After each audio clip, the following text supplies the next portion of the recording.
Vamos juntos abrir a palavra de Deus na carta de Paulo aos Romanos, no capítulo de número 5.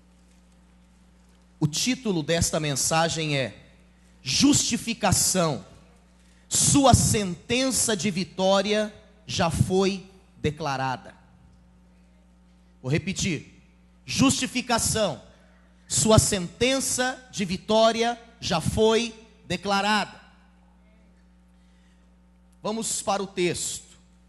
Mesmo assentados, mas com reverência, vamos ler a palavra de Deus, a partir do verso 1 de Romanos 5. Justificados, pois, mediante a fé, temos paz com Deus, por meio de nosso Senhor Jesus Cristo, por intermédio de quem obtivemos igualmente acesso pela fé a esta graça, na qual estamos firmes, e gloriamo-nos na presença ou na esperança da glória de Deus. E não somente isto, mas também nos gloriamos nas próprias tribulações, sabendo que a tribulação produz perseverança, e a perseverança experiência, e a experiência esperança. Ora, a esperança não confunde, porque o amor de Deus é derramado em nosso coração pelo Espírito Santo que nos foi outorgado. Porque Cristo, quando nós ainda éramos fracos, morreu a seu tempo pelos ímpios. Dificilmente alguém morreria por um justo, pois poderá ser que pelo bom alguém se anime a morrer. Mas Deus prova o seu próprio amor para conosco, pelo fato de ter Cristo morrido por nós, sendo nós ainda pecadores. Logo, muito mais agora, sendo justificados pelo seu sangue, seremos por ele salvos da ira. Porque se nós, quando inimigos, fomos reconciliados com Deus mediante a morte do seu Filho, muito mais, estando já reconciliados, seremos salvos pela sua vida. E não apenas isto, mas também nos gloriamos em Deus por nosso Senhor Jesus Cristo, por intermédio de quem recebemos agora a reconciliação. Vamos orar. Pai, agradecemos-te pela tua palavra e pela oportunidade de refletirmos a respeito de um tema crucial para a nossa fé e vida cristã. Que o Senhor nos dê graça, nos abençoe, nos instrua, é a nossa oração, em Cristo Jesus, amém e amém. Queridos, nós estamos no mês da busca pela maturidade cristã.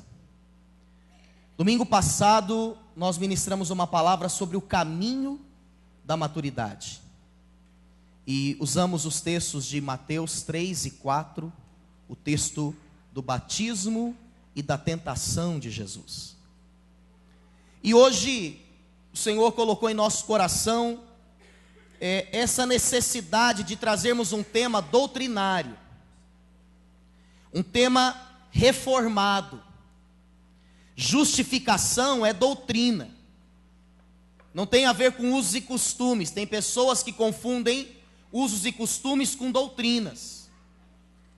Como também tem pessoas que querem doutrinar experiências pessoais, querem universalizar as suas experiências pessoais com Deus. Isso não é possível. O que nós podemos universalizar são doutrinas que fluem da palavra. E é muito importante nessa noite pararmos para conversar um pouquinho sobre justificação. Qual foi a última vez que ouvimos uma mensagem sobre justificação? O que esta palavra promove no nosso coração? Que inquietações ela gera? Entendemos que quando a igreja tem acesso a esses assuntos doutrinários, ela amadurece, ela cresce, ela se torna capaz de mostrar as razões da sua fé, de fazer a apologia da sua crença. Então por isso hoje nós vamos falar, pela graça de Deus, sobre justificação. a sua sentença já foi declarada. Queridos, a igreja de Roma é a prova de que qualquer comunidade pode amadurecer em Deus.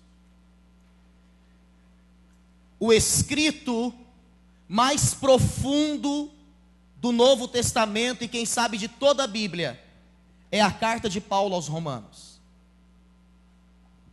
Os principais nomes da fé e da igreja cristã foram impactados pela mensagem da salvação através dos escritos aos Romanos.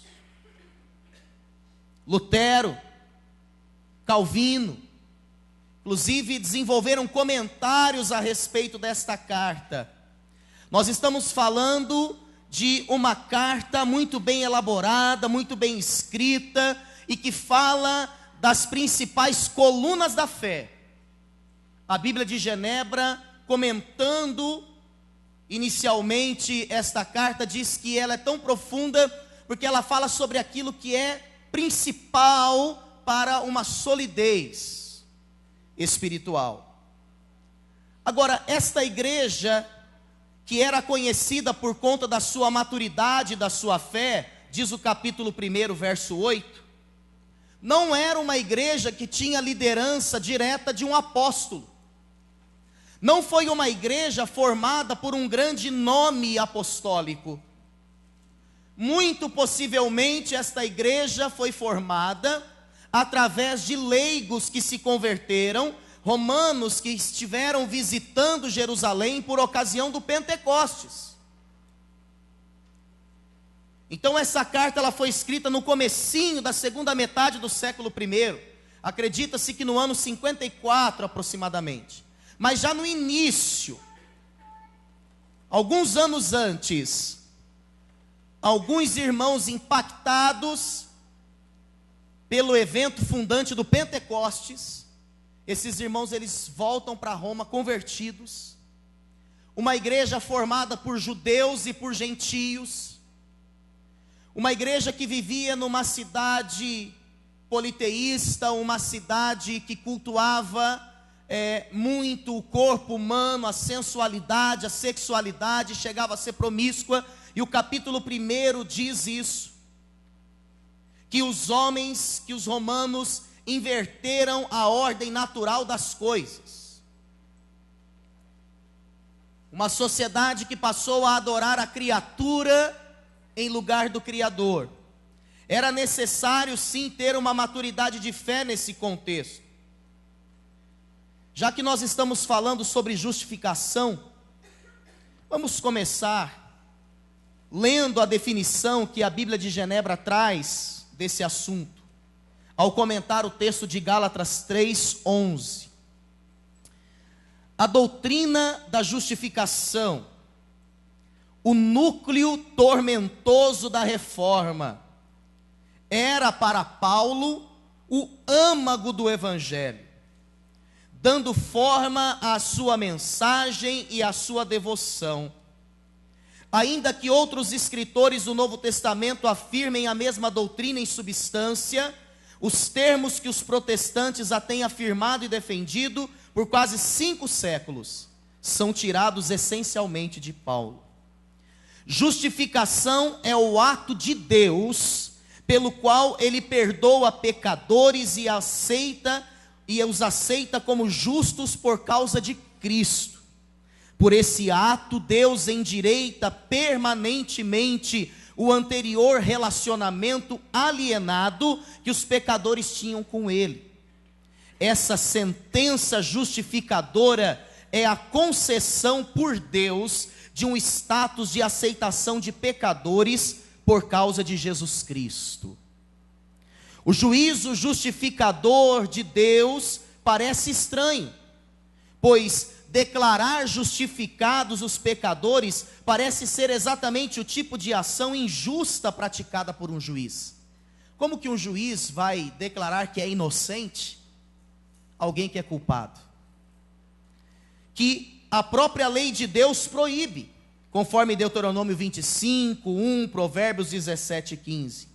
Contudo, é um julgamento justo, porque sua base é a justiça de Jesus Cristo. Como o último Adão, segundo 1 Coríntios 15:45, agindo em nosso favor, como nosso cabeça, representativo, Cristo cumpriu a lei que nos prendia e suportou o castigo que merecíamos pela desobediência à lei, e assim mereceu a nossa justificação. Os méritos da sua e da minha justificação não residem em nós. Todos os méritos estão na pessoa de Cristo. Por isso, nossa justificação tem base justa, segundo Romanos 3:25, com a justiça de Cristo creditada em nosso favor. Nós vamos hoje nessa mensagem falar rapidamente sobre dois aspectos da justificação. Primeiro, nós vamos falar sobre a origem da justificação. Aonde está a origem da nossa justificação? E não só a origem, mas a natureza e o processo dessa justificação. E no segundo momento, nós vamos falar sobre quais são os benefícios dessa justificação para nós. Segundo o pastor Hernandes Dias Lopes, a nossa justificação, ela está em Deus. Ela começa e termina na pessoa de Deus. Não depende de um ato sequer da nossa parte. A justificação é concedida àqueles que são amados, escolhidos, chamados, e é obra de Deus por nós, e não em nós. Nesse sentido, justificação não é um processo, é uma sentença já declarada, feita de uma vez por todas.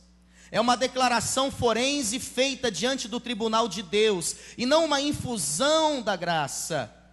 É completa e irrepetível.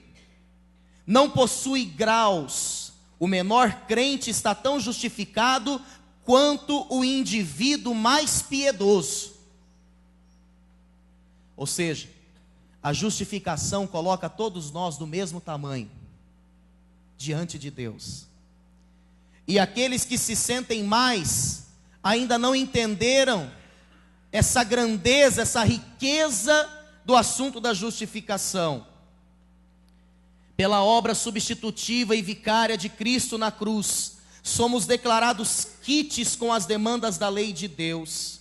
Não pesa sobre nós condenação, e Romanos 8:1 diz: agora, pois, já nenhuma condenação há para aqueles que estão em Cristo Jesus. Nossos pecados passados, presentes e futuros já foram julgados na pessoa de Cristo, nosso substituto e fiador. Nossos pecados, diz o pastor Hernandes, foram colocados na conta de Cristo, e a justiça de Cristo foi colocada em nossa conta. Os seus pecados na conta de Cristo, a justiça de Cristo na sua conta. Um crédito que entra sem merecimento. Aleluia por isso. Mas o que significa na prática dizer que a justificação, ela tem a sua origem em Deus, e ela permanece em Deus, e ela termina em Deus? No contexto da Idade Média, se acreditava na justificação por meio de penitências. Se acreditava que pecados podiam ser perdoados mediante pagamentos, que eram as indulgências. E as pessoas então podiam se autopurificar ao pagarem para obterem o perdão dos seus pecados. Por isso que os reformadores, eles levantaram a bandeira da justificação pela fé. O texto que lemos diz: justificados, pois, mediante a fé. Efésios capítulo 2 também diz que nós somos salvos por meio da graça. Isso não vem de nós, é dom de Deus, não das obras, para que ninguém se glorie. Queridos, na prática, quando nós falamos que a justificação começa em Deus, que ela tem a sua origem em Deus, que ela termina em Deus, nós queremos dizer que as nossas obras, a nossa santidade, a nossa oração, toda a nossa vida de piedade, Tudo isso é importante para o desenvolvimento do nosso amadurecimento, mas não pesa hoje para a nossa justificação, porque esta já aconteceu. Por incrível que pareça, eu já ouvi pastores colocando-se diante de um povo e reivindicando bênçãos de Deus a partir do próprio preço que eles mesmos têm pago. Pessoas que dizem: Senhor, porque eu jejuo, o Senhor precisa fazer. Senhor, porque eu estou pagando preço por esse povo, porque eu subo esse monte levando aqui esses pedidos, esse monte de coisa, nós estamos aqui pagando um alto preço, então Deus abençoa.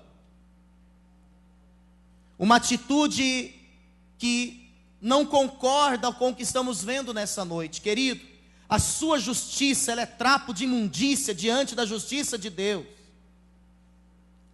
Não há nada que você possa fazer para dar uma forcinha nesse processo de salvação. E aquilo que podemos fazer, só o fazemos porque o próprio Deus é quem nos capacita para fazê-lo. Valorize a sua vida de oração. Busque uma vida de santidade, mas não entenda justificação como santificação. Justificação é uma coisa, é uma palavra que já foi declarada, é uma verdade já alcançada, é uma obra completa, suficiente, plena, perene, feita de uma vez por todas. Santificação é um processo que tem a ver mais com o nosso amadurecimento aqui, e não simplesmente com uma condição para que as portas do céu se abram. Esses dias eu estava falando lá na escola sobre o fim do mundo. Foi a aula do domingo passado que concluiu o nosso curso de atualidades bíblicas. E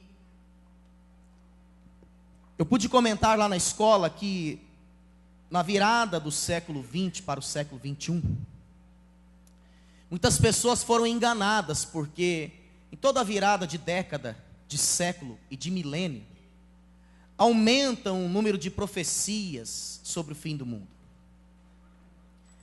E não sei se você se lembra disso. Eu era mais jovem, mas eu já me lembrava disso. Eu ainda me lembro disso. Algumas pessoas deixaram, preste atenção nisso, todos os seus bens à disposição da igreja. Outras pessoas ficaram com medo de dormir seminuas, porque se Cristo voltasse e pegasse ela naquela situação, não subia. Alguns casais, presbítero Beto, não tinham mais relacionamento íntimo, porque se Cristo voltasse naquele momento, ficavam. Isso gerou um incômodo, isso fragilizou completamente a doutrina da salvação e da própria justificação, porque coloca em xeque a nossa salvação por qualquer atitude. E isso que eu falei, não estou me referindo a pecado, mas segundo esses conceitos, podemos perder a nossa salvação a qualquer momento. Então, se Cristo voltar num dia que eu discuti com a minha esposa, azar o meu. Não, pastor, é assim mesmo, você tem que ser vigilante, porque se Cristo voltar num dia,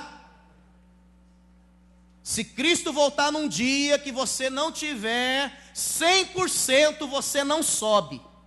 Mentira. Isso é mentira do diabo. Isso é condenação do inferno. A Bíblia diz: agora, pois, já nenhuma condenação há para aqueles que estão em Cristo Jesus. Não é a minha santidade hoje que abre as portas do céu para mim, mas é a santidade de Cristo. É uma dívida que já foi paga, um pagamento que já foi feito na cruz, meu amado. Porque se você não entender assim, ninguém vai subir. Se você for confiar na tua justiça, ou melhor, na tua santificação, esquece, meu querido. Esquece. Porque o Pai, Ele olha para a obra do Filho, e Deus sempre olha para nós pela lente de Cristo. Isso é maravilhoso. Porque se o Pai olhasse para você e para mim fora da lente de Cristo, nós não teríamos nenhuma possibilidade de salvação. A justificação, ela começa em Deus, e ela depende tão somente de Deus. No segundo momento, quais são os benefícios, as bênçãos, os favores que chegam a nós por meio da justificação? Segundo esse texto, a justificação é a nossa porta de entrada à graça de Cristo. E a graça de Cristo, por sua vez, é a nossa maior segurança. Paulo, ele fala muito sobre a graça também em Romanos. E no capítulo 6 ele diz isso. Olha, porque vocês estão debaixo da graça, e não mais debaixo da lei. É por isso que o pecado não terá domínio sobre vós. É porque a graça de Cristo é o maior argumento que temos contra o pecado, contra as nossas próprias fragilidades e fraquezas. O texto diz que nós obtivemos por meio de Cristo acesso a essa graça. Obtivemos por intermédio dele acesso a essa graça na qual estamos firmes, diz o verso 2. A expressão grega aqui para acesso é prosagog, e ela significa o seguinte: a possibilidade de alguém ser apresentado para um rei. Quando alguém era apresentado para uma autoridade, para um rei, se usava essa expressão. Significa a introdução de alguém na presença real. Entendemos que Jesus, ele nos introduziu na presença de Deus. Romanos 3:23 diz: todos pecaram e estavam separados da glória de Deus. Mas aí Romanos 5 vai dizer que nós fomos justificados mediante a fé, e aí temos paz com Deus. Efésios também diz no capítulo 2, verso 16, que Cristo, por meio da cruz, ele destruiu a inimizade, estabeleceu nela a paz. Isso significa que, pela graça de Cristo, nós podemos viver na presença real, desfrutando de tudo aquilo que Deus tem para nós nesse tempo.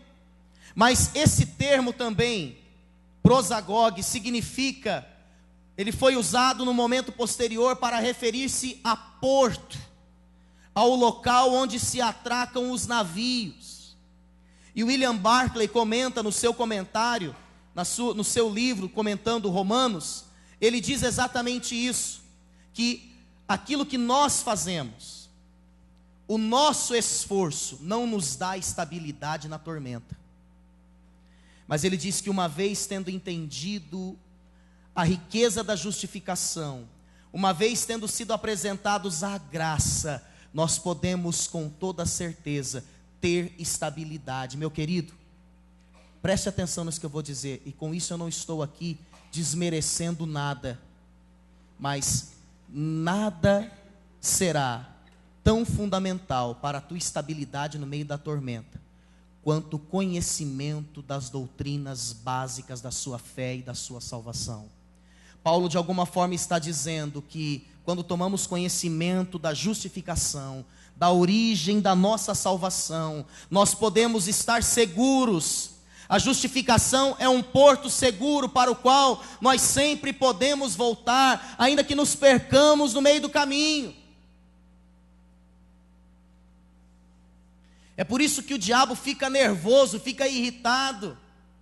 É por isso que ele tenta perverter essa mensagem da justificação, da salvação pela fé, pela graça. Porque ele sabe que uma vez que a pessoa tenha entendido isso, ela sempre vai encontrar um porto seguro para voltar. Ela poderá cair, ela poderá até começar a afundar, mas ela vai ver as luzes do porto acesas e ela vai correr para lá, e ela vai nadar para lá, porque ela sabe que ali há uma segurança. Esse termo nos faz refletir bastante sobre isso, essa estabilidade na justificação. A justificação também nos dá a paz com Deus, porque ela resolve de uma vez por todas o problema do pecado, e o pecado ou a prática dele é a causa de qualquer guerra que o ser humano possa ter, interna ou externamente. E essa paz já é para o seu e para o meu desfrute agora. O próprio Jesus, o Evangelho de João registra isso, ele declarou: a minha paz vos deixo, a minha paz eu vos dou. Quando Paulo fala aqui da esperança da glória, ele coloca a salvação como algo futuro, mas ele já traz os seus respingos para o presente. Ele diz: gente, nós almejamos a glória, a eternidade, a mais sublime das experiências, mas eu quero dizer a vocês que aquilo que já foi alcançado para nós em Cristo Jesus, já pode ser desfrutado hoje. Vocês já podem viver em paz hoje. Uma vida que tem a certeza da sua justificação, da sua salvação, ela vive em paz, porque ela supera a culpa, porque ela já superou a inimizade. A Bíblia de Genebra comenta que essa paz não é uma trégua guardada, sujeita a uma nova eclosão de guerra. Antes trata-se de uma paz permanente. Você vive essa paz? Você vive essa paz permanente? A Bíblia diz que a paz que foi selada na cruz não é uma paz circunstancial, é uma paz permanente. É uma paz que sobressai, é uma paz que fica sempre mais evidente do que qualquer outro sentimento, porque a paz para o crente não é só uma sensação, é uma convicção de fé. É essa paz que podemos ter. A vida em Roma era uma vida muito difícil, mas esses irmãos podiam experimentar essa paz. Mas além disso, a justificação nos dá a certeza da salvação, essa salvação que jamais perderemos, porque ela já nos foi conquistada em Cristo. Essa semana, a mais alta corte do poder judiciário viveu uma crise, porque alguns dos seus participantes, dos seus ministros, estão tentando revogar sentenças, estão tentando reverter certos quadros que já foram selados pela mais alta corte. Ou seja, chegou no Supremo Tribunal Federal, houve uma decisão, acabou, tem que ser cumprida. E é interessante olhar, eu gosto de assistir às vezes, não tem muito tempo, mas às vezes eu assisto o canal lá da Justiça, e eu vejo como aqueles homens, eles se paramentam, eles têm uma roupa, a irmã Inês estava dizendo isso hoje na nossa reunião, tem uma música toda solene, que marca a entrada dos magistrados, que marca a sua saída, quando se interrompe a sessão. E alguns ministros essa semana defendendo veementemente o direito que tem a mais alta corte de decidir e estabelecer um ponto final. E um dos ministros dizia essa semana: se nós revogarmos as decisões, nós vamos dar brecha para que isso aconteça com tantos outros casos. Veja, humanamente falando, as decisões que refletem a maior autoridade de um país, de uma nação, elas até podem ser revogadas. Mas nós estamos falando de uma declaração que foi feita quando Cristo na cruz disse: tudo está consumado. Olhe para a pessoa que está ao seu lado e diz: isso é irrevogável. Não dá para mexer nisso.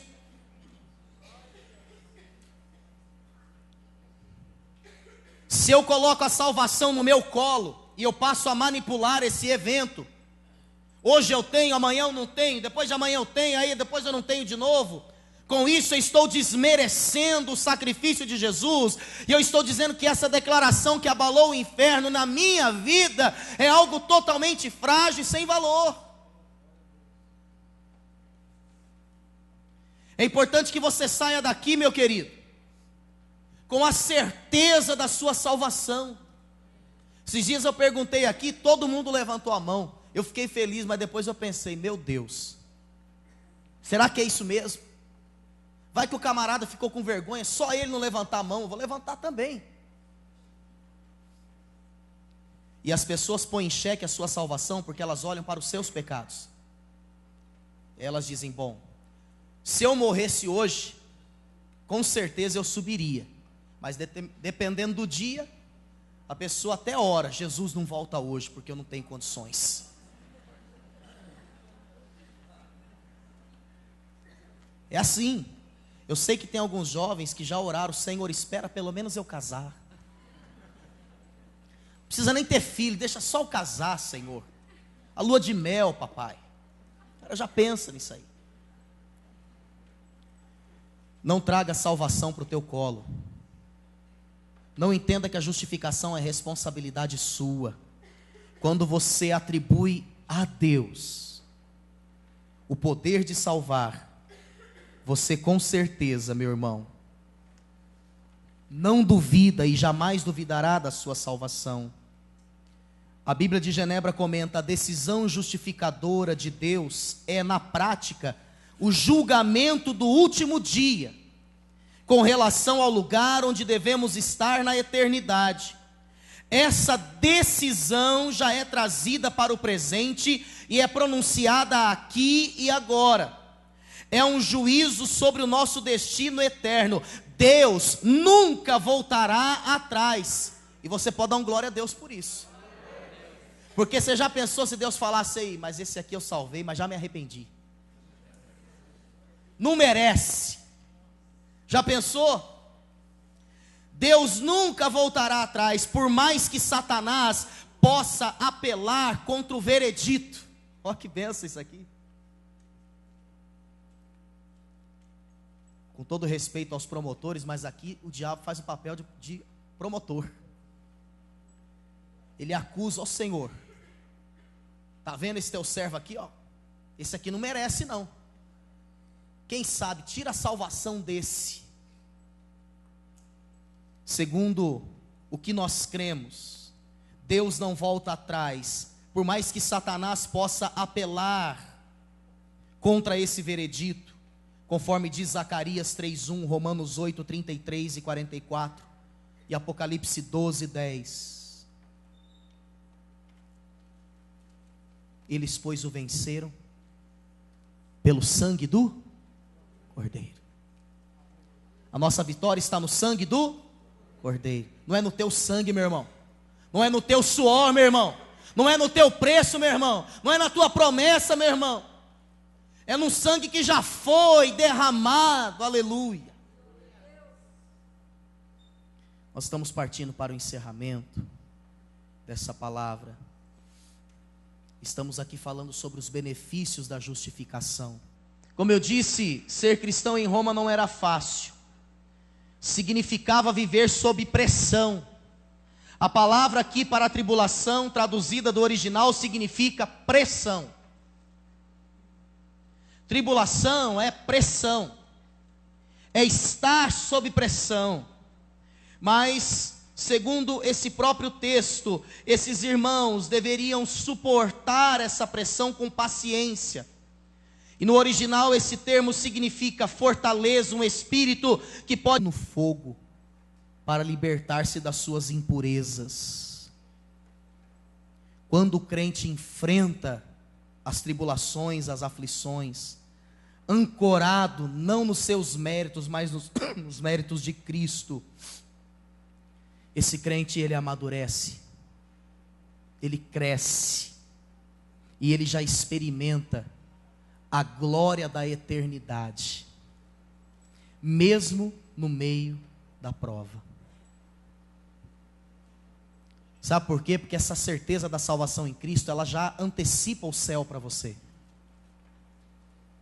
É como se você dissesse: olha, eu estou passando por essa luta, sim, eu não posso negar, mas isso aqui nada é diante da glória que me está preparada, reservada. Que Deus assim nos abençoe, e que possamos entender que já fomos justificados.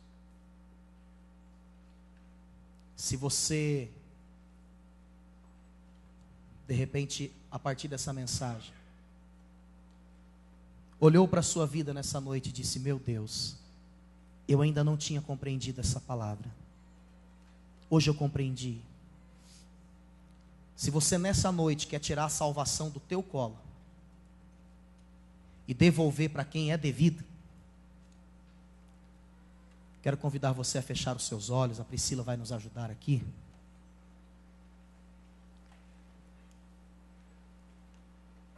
Nós vamos ter um tempo de oração.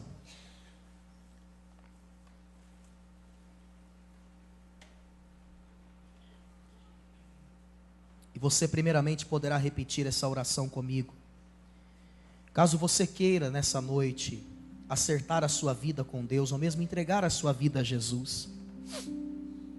Quem sabe você entrou aqui com uma palavra de desgraça, com uma palavra de culpa, que falava mais alto do que a palavra da cruz. Mas nessa noite você aprendeu que a justificação é uma sentença de salvação que já foi selada, que já foi declarada e conquistada.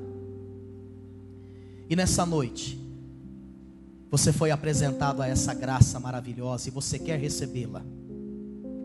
Se esse é o teu caso, aí mesmo onde você está, com seu coração em meia voz, repita esta oração comigo e diga: Senhor Jesus, eu entendi a tua palavra, a tua mensagem de salvação, e eu agora recebo, eu aceito, eu me visto com as vestes da tua justificação. Eu recebo como presente teu a salvação eterna. Pai, eu não quero deixar no meu colo